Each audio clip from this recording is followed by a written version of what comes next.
میرا خواتین سے کے لیے یہ پیغام ہے کہ دو باتیں بہت ضروری ہیں، علم اور عمل۔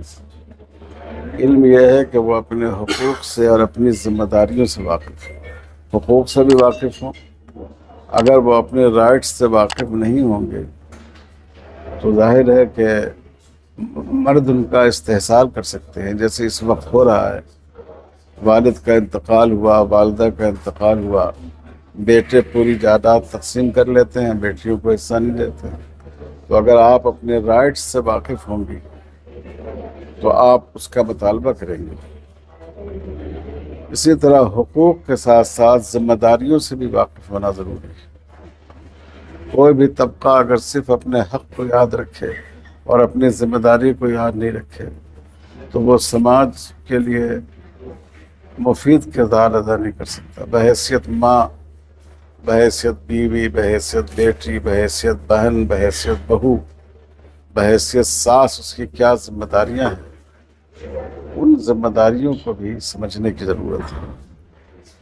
آج بدقسمتی سے باپ اپنا پورا وقت گھر سے باہر گزارتا ہے زیادہ سے زیادہ پیسہ کمانے کے لیے، اور مائیں جو اپنے بچوں کی تربیت میں زیادہ وقت دے سکتی تھی وہ بھی بہت کم ٹائم اپنے بچوں کی تربیت میں لگاتی ہیں۔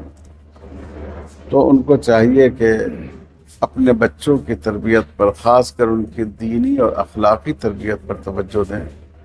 اس وقت اس کی بہت ضرورت ہے۔ حضرت عمر عابدین قاسمی صاحب، جو انہوں نے جس طریقے سے بچوں کی موٹیویشن کی، الحمدللہ بچوں کا نظریہ، خصوصاً ہمارے جو پی یو سی کے بچے ہیں، اڈولنس کی عمر میں رہتے ہیں اور ان کی جانکاری زیادہ نہیں رہتی، تو ایسا محسوس ہوا کہ بچوں کو ایک الگ ہی طریقے سے انہوں نے ان کو اگنائٹ، ان کے مائنڈز کو اگنائٹ کیا، اور ان کو ایک ایسی معلومات ہوئی جسے ان کو بالکل خبر نہیں تھی اسلام کے بارے میں۔